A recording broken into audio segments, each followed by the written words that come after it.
Hi, everyone. Welcome to the BizDev Podcast, the podcast about developing your business. I am your host, David Baxter, and I'm joined today by professional Warby Parker model, Gary Voigt. How's it going, man? It's going good. That's hilarious that you said that because I just ordered some new Did you really? I did not know that. I did not know that. Great. That's hilarious. I tried them once and for my wife, and it did not go well. So we have never tried it again. Both my wife and I get the lenses from them too, the contact lenses and the glasses frames. So, Awesome. Sorry about your experience. That's all right. That's all right. This is not promoted by Warby Parker by any stretch of imagination. Although if they did want to sponsor anybody. Yeah, you might get a free shipment. Yeah, there you go. We are joined by a real guest today. Matthew O'Rourke is joining us today, and we're going to be talking about his new enterprise and all sorts of good stuff. And we're going to lead into that with some car talk because apparently the car world is exploding and Tesla has gone insane. No, I don't know. You know who's upset right now? People who bought a Tesla in December. That's who's upset right now. Because Tesla just announced that if they already haven't, they're about to. They're going to do a huge price decrease, not increase, decrease. And it gets even better because they're not actually doing that big of a change. But then they kick in. Now they're qualifying once again for the federal tax credit. So it's something like 20% when all is said and done. So if you got that sweet, sweet Tesla ride in December, you got it delivered, you've been driving around all proud, now you feel like a moron. Sorry, man. Actually, yeah, it's the article that we were reading from The Verge, and we'll put the link in the show notes, says that after the tax credits, it can get up to almost 30% off of the sticker price from last month. Yeah, and a lot of it is crazy. Some of the prices have come down now to their once promised like $35,000 Model 3 that they never actually built, but so their standard range Model 3 that was promised, I guess, for $35,000. Now the upgraded versions are going to be that price. So, and guys, if I can chime in on that, one of the rumors coming out of Tesla world is Elon and his, I believe, infinite wisdom decided it was a whole lot cheaper to reduce the price than build something cheaper. And that's a big part of what went into the price cut. Which you're right. If you bought a Tesla in December, you feel like a dunce at this point. But if you look at the numbers behind it, it's a whole lot cheaper to do what he did than it is to do what was promised but never occurred. If that makes sense. Sure. I mean, this is all new tech, and Tesla is leading the way. I think, though, this is a sign. I mean, I'm sure Elon has ways of couching this to make it sound like it's brilliant. But I think what we're really seeing here is this first step in competition. Tesla's been alone for a long, long time in the EV space. And now the big boys who've been doing this a very, very long time are finally making cars. I mean, Ford has got, they don't make enough of them. That's what Tesla still is winning on, right? Yep. Ford Lightning, the Ford Mustang, what's that, E something? Those are great cars. Yeah, and the Hyundai ones, the Ioniqs, those are getting rave reviews for their range and for their reliability. And yeah, Hyundai's not exactly a small player in this in any way. Well, Motor Trend loves Hyundai. Yeah. I mean, Motor Trend just came out. I think they won the award for best new SUV across all platforms, not even just EV. I think is what Hyundai just won for their was it the Palisades? e-SUV. Oh, for the ES. Yeah. And it's rare to see that because I mean you have a lot of times that there's different subcategories, but it won for, to my understanding, all categories as the new SUV. There's a lot of new ones out there. There you go. Yeah. I know they've also been doing a lot of, I guess you could say, the hybrid engines for if they can't keep up demand on brand new EVs, they're starting to put a lot of the hybrid engines into the models that already exist. And I know BMW is doing that too. They just announced the 330i that's got the hybrid iDrive for like $45,000. Yep.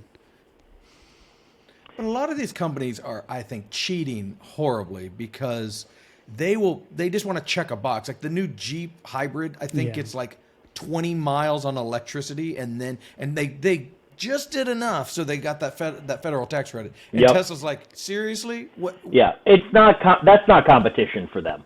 And No. I think one of the things that really comes up when you start talking about Ford and Chevy to a lesser extent, but Ford especially, when you think about the roundtable that happened in Washington, it's been inside of the last year on the conversations about EV and electronic vehicles and the way the government can help that. The only one that wasn't invited for a seat at that table was Elon.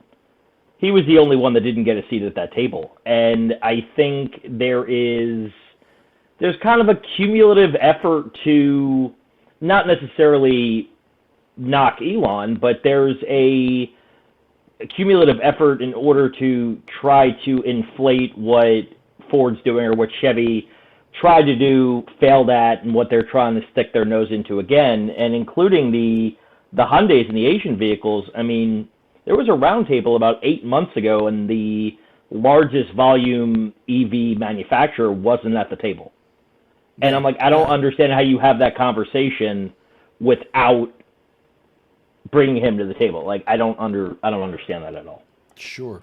Yeah, I mean, Tesla is the gorilla. They have, when it comes to EVs at least, Yeah. they dominate. Now EVs still, from what I understand, are still a very small, I think 5% of the market is EVs. They're expecting that to jump pretty dramatically. But Tesla is the only one who consistently creates a bunch of cars. Like we said, Ford does some. They have great models, but they can't make enough. And Right. then everybody else has a bunch of vaporware. Yep. Right? It's a bunch. Oh, Chevy has a fleet of them, but they're all renders. There's not a real Exactly. car in there. And so Right. we will see what the next 5 years looks like, because I think it's going to be very interesting. Well, it's going to be interesting too, and one of the things that people forget is when you're talking about Tesla to what Ford is trying to do, for example, the buying power and the purchasing power that Ford has on the components that make an EV work is much, much, much, much lower than what Elon's doing.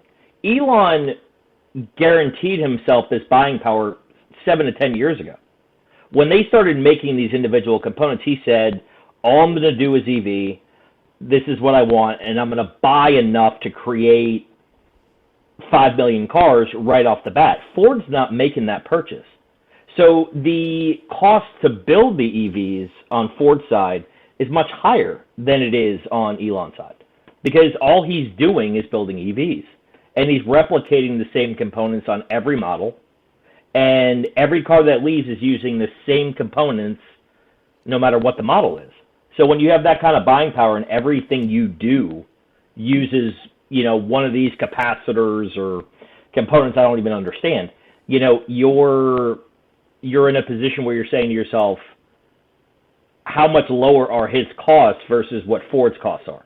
Because 1 out of every 30 cars they sell, 40 cars they sell, is an EV. Sure. But that number is going to change pretty fast in the next few years. Yeah. So it'll be interesting to watch. But if you're noticing there's some expertise here coming from our guest, that comes, he's earned that. So tell me a little bit about you and your company and where you've been and where you're going. Sure. My name is Matt O'Rourke. I've done so many things in my life. I've been very, very blessed. I was born and raised in New York City.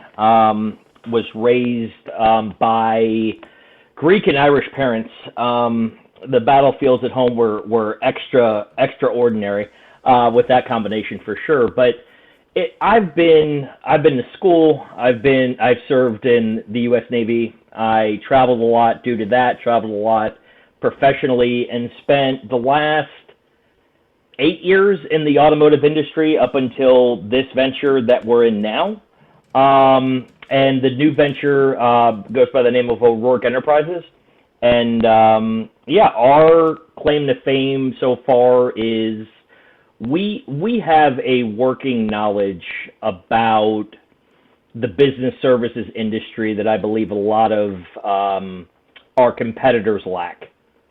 And for me, I think there's a lot of people that believe those that can't do teach. That's not the person that I want to learn from, with all due respect to that slogan. I'm somebody that believes in my professional career, I've never generated less than $1.5 million in a year. I've got a lot of smart people around me for a long time, and I hired those people because I consider myself intelligent in that way. But I don't believe that people that are out there from the standpoint of, I don't know what I want to do, so I want to get into business management or holding or business services.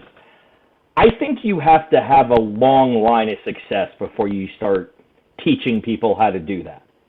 And, that's kind of what I stepped into O'Rourke Enterprises to create. So is it basically like a consulting company, but obviously marketed from the real world experiences that you've gained?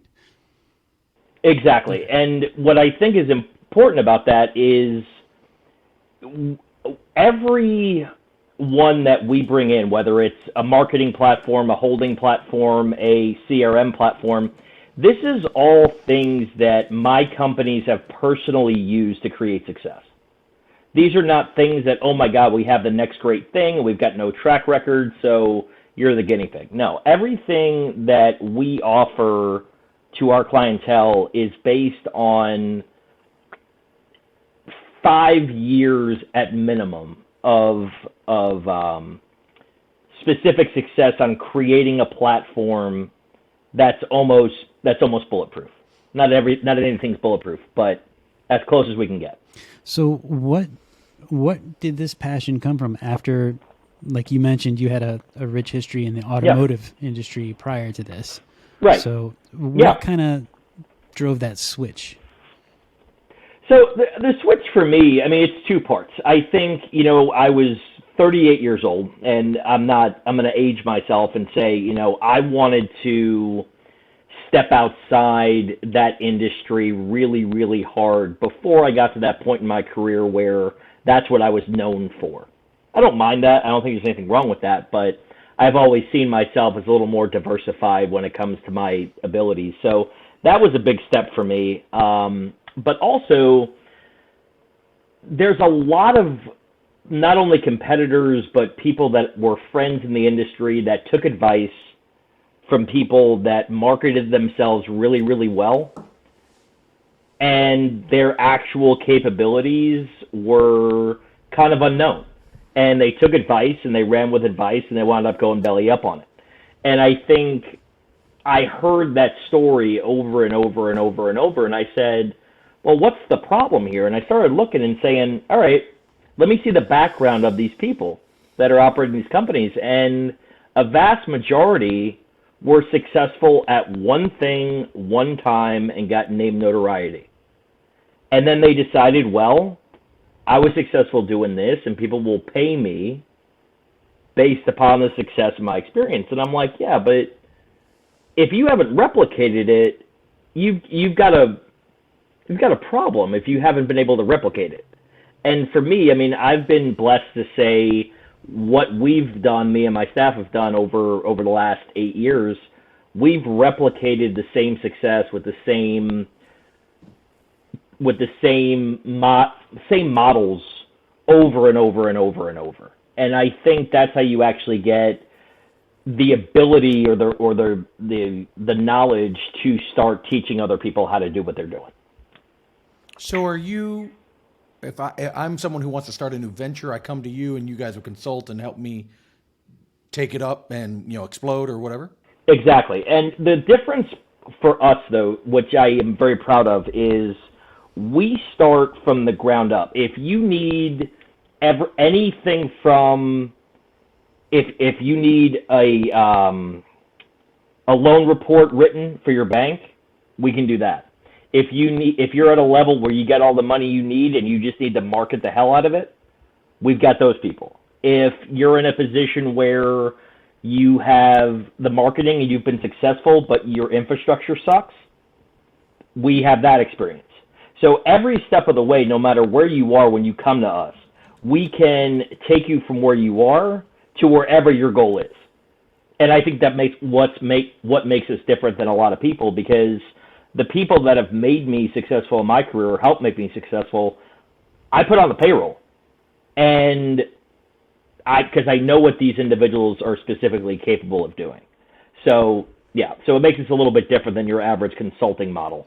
Do you work with a lot of startups, or do you have newer businesses and smaller businesses like entrepreneurs coming to you, or are you looking for more of like an enterprise size client? So I would say about 35% of our base so far is what I would consider startup plus. So there's no one that's come to us and said, we have no idea how to make money doing what we're doing. But, startup plus, they're in a position where they've started off hot and they've got absolutely no cushion underneath them. And so that's about 35%. About another probably 25 is the entrepreneurial side themselves, so one or two man shops, and then you've got the rest are enterprise, mid cap, anywhere between 2.5 and 5. Okay.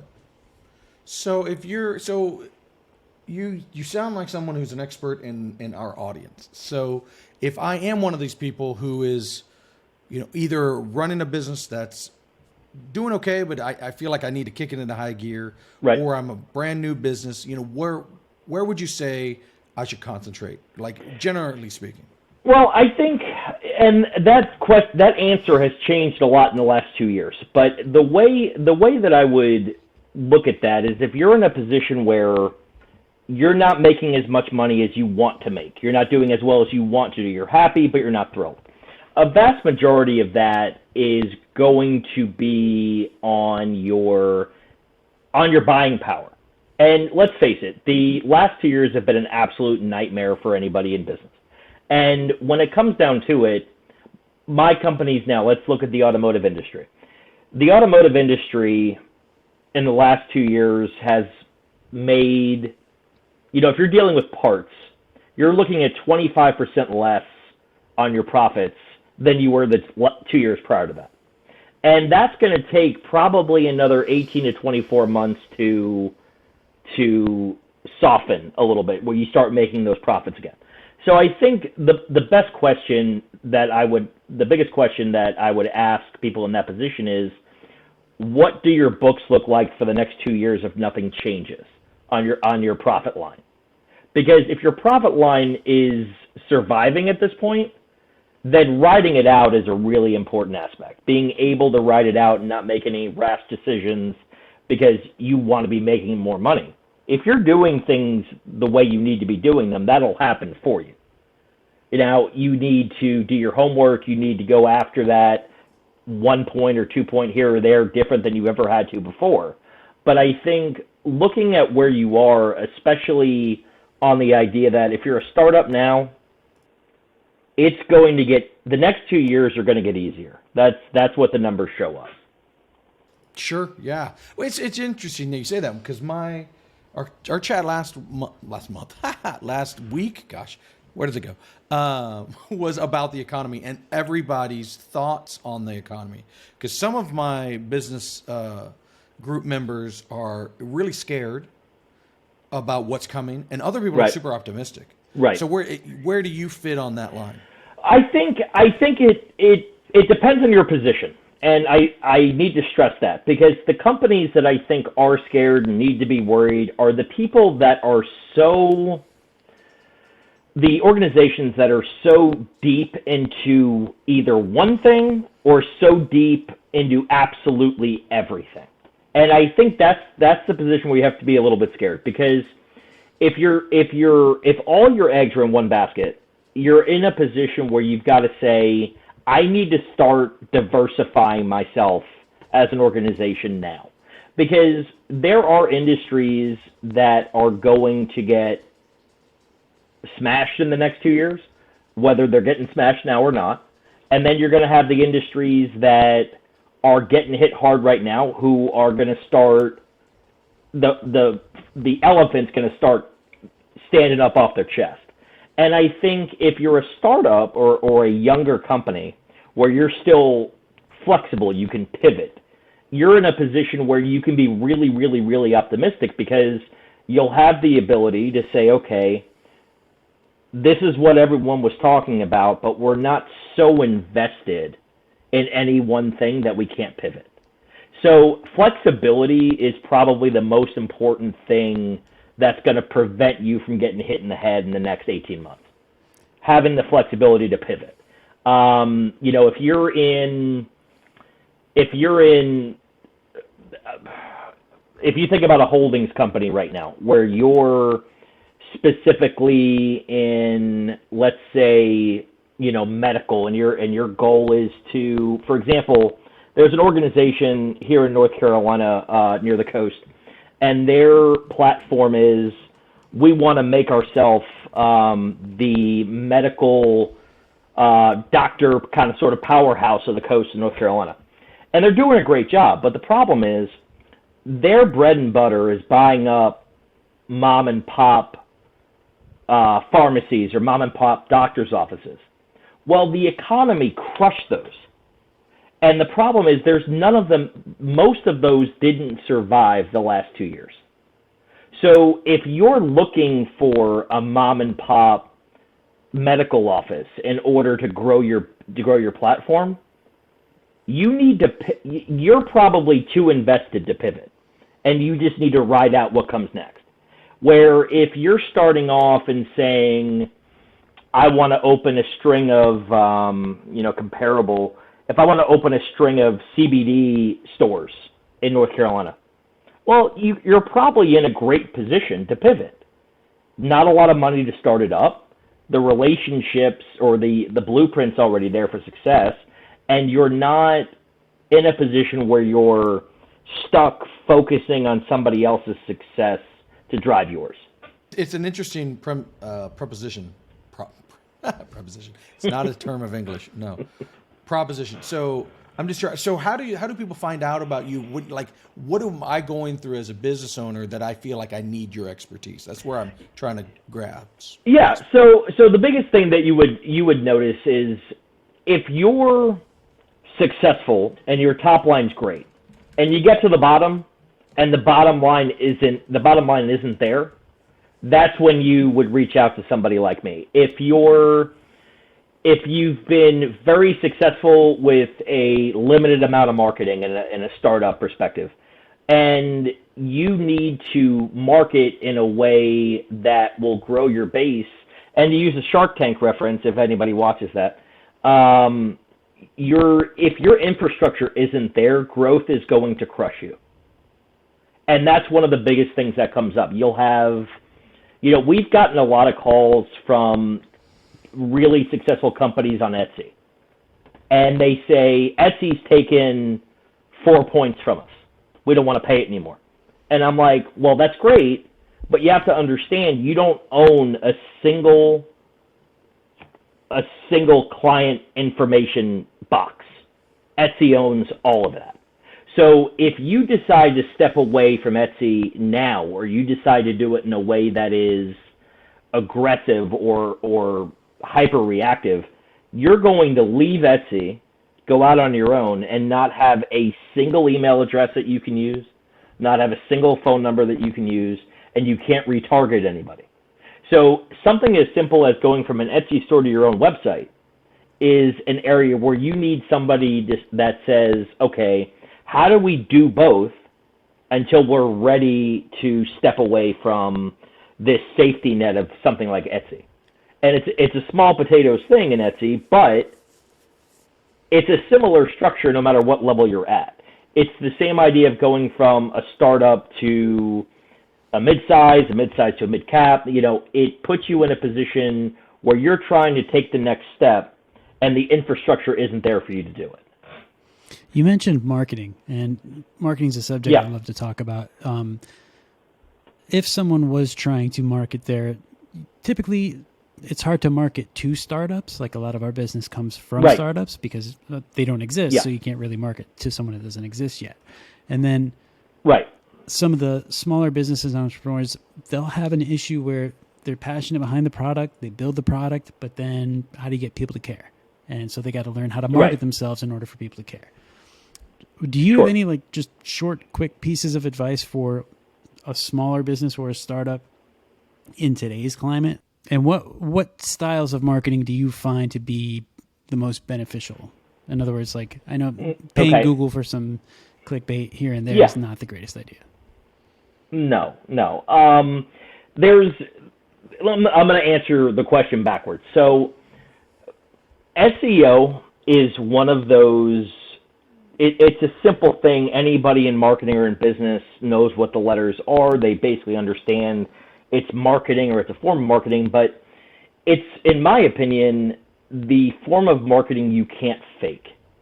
You can't fake good SEO. If you have good SEO, you've worked for it, you've kicked down doors, you've gone through every generalized aspect of marketing, and you've built that, and you got to be patient with SEO. What I would recommend to everybody is, if you're in an industry and there's a industry standard of marketing like there is in the automotive industry, I would say to people, take a look at what you're getting for that money. And if there isn't a deep dive in what you're trying to do and how you're going to differentiate yourself from your competitor, you're just paying more money than your competitor. And that's not the way organic SEO is built. There's a huge difference, especially when it's industry specific, but more to your point, there's a big difference between paying for leads and marketing to those leads versus building your brand recognition and your brand voice to have people actually looking at you instead of you poking them to look at you. For sure. So I want to poke your expertise here. Yeah. So we, as a company, my company, we tried to do SEO. Okay. And we were going to invest more into it. And we realized that every term that we searched for our company, all the long tails, were dominated by these list companies. Right. How do you, if based on what you were saying, is SEO is the organic thing, this is how you win long term, which I don't disagree with, but how do you, I don't know if all industries are like ours, but I imagine these lists are everywhere. Yeah.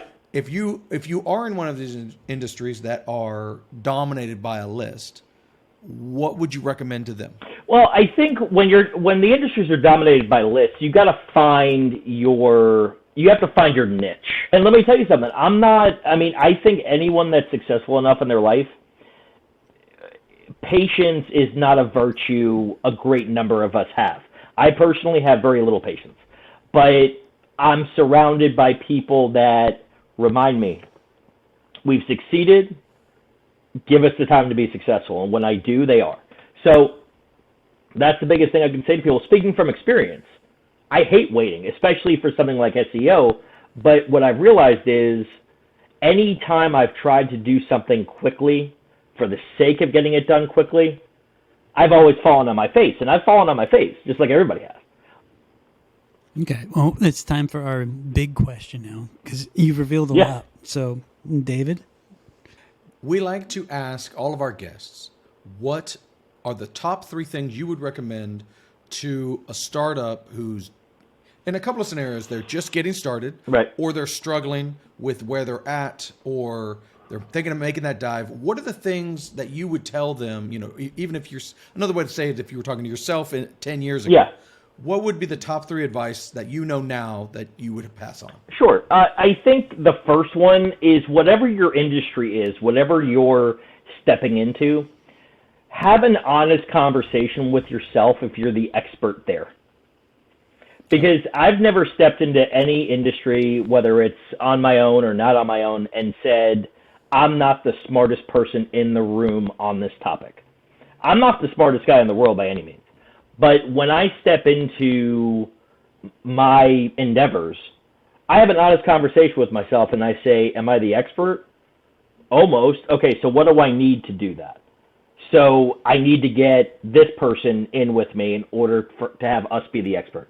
So one is, be the expert, because if you're successful and you don't have the answers, you're gonna flame out really, really, really quickly. So that's the first thing I would say. Number 2 is, be honest with yourself about or, reach out to somebody like myself and find out what's an honest number when it comes to the amount of money that you need to do what you want to do.